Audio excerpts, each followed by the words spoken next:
All right, let's just get right into it. For the last 50 years, a single piece of technology has been quietly running our entire modern world. But you know what? Its time is up. We're about to break down the revolutionary battery that's not just going to replace it, but in the process change, well, pretty much everything. I mean, think about it. The phone in your hand, the laptop you work on, the electric car you might be driving. It's all powered by lithium-ion.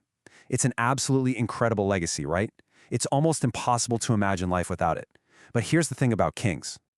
Sooner or later, every reign has to end. And the technology that literally built our connected world, it has now hit a hard wall. It's reached its limit, and there's a successor that's more than ready to take the throne.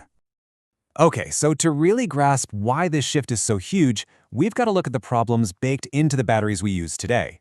It's not that lithium-ion is bad, far from it. The issue is that it's become the single biggest roadblock holding back the next wave of progress. And this, right here, is the paradox in a nutshell. On one hand, you've got the incredible promise it delivered, this whole world of portable, powerful devices. But on the other hand, you've got the problems that came along for the ride. You know what I'm talking about. That nagging range anxiety, charging times that feel like they take forever, and yeah, that small but very real risk of fire.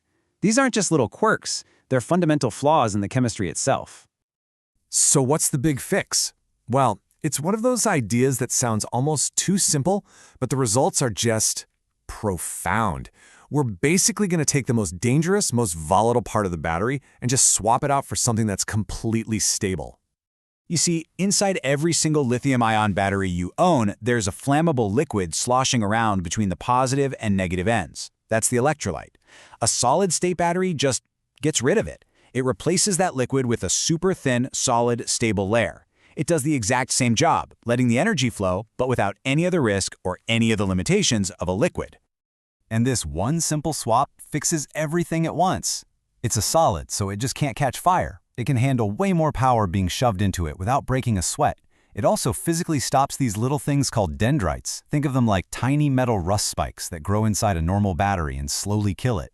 And maybe the biggest deal of all, because this new solid part is so tough, it lets us use new super powerful materials that would have just dissolved the old liquid stuff.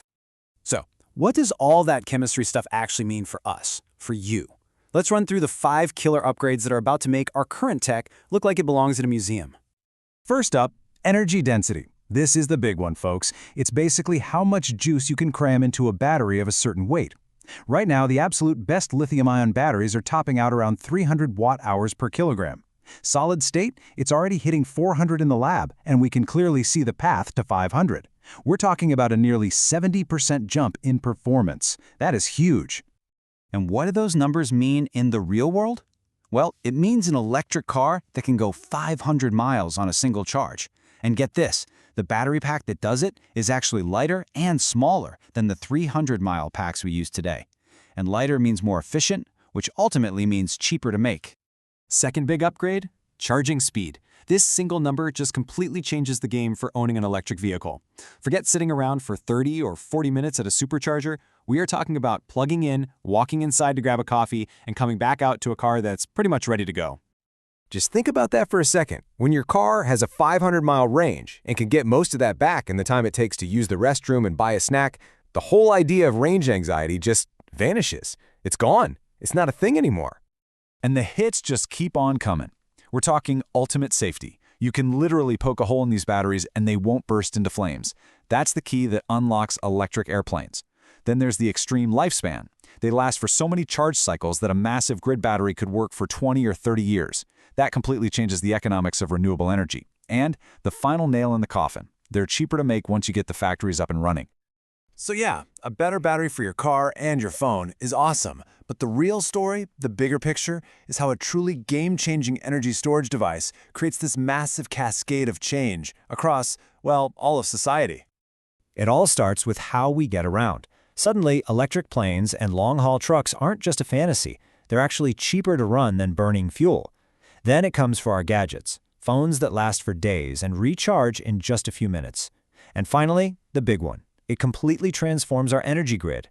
When it's this cheap to store solar and wind power, fossil fuel power plants just become obsolete. This revolution also sets off this huge geopolitical shift. I mean, just look at this chart. The need for resources like cobalt and nickel, which are mostly mined in a handful of countries, it basically collapses. The new global power race isn't about who can dig stuff out of the ground anymore.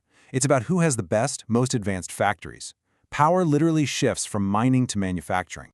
Now, I know what you might be thinking. This all sounds like science fiction. But look at this timeline. This is happening right now. Pilot production lines are already being built. The very first cars with these batteries are scheduled to be sold in just 3 to 4 years. This isn't some far-off dream. It's an actual manufacturing roadmap. I think this quote just nails it. It perfectly captures what's happening here. This isn't just a slightly better version of what we have. It's a total paradigm shift. It's like going from propeller planes to jet engines, or from old vacuum tubes to the microchip. It's a clean break, an ending, and an entirely new beginning. Think about it. The last battery revolution took half a century to play out. This next one, it's on track to happen in a fraction of that time. The tech is basically here, the factories are being planned, and the impact is going to hit us faster and harder than any of us can probably imagine. The only real question left is, are we ready for it?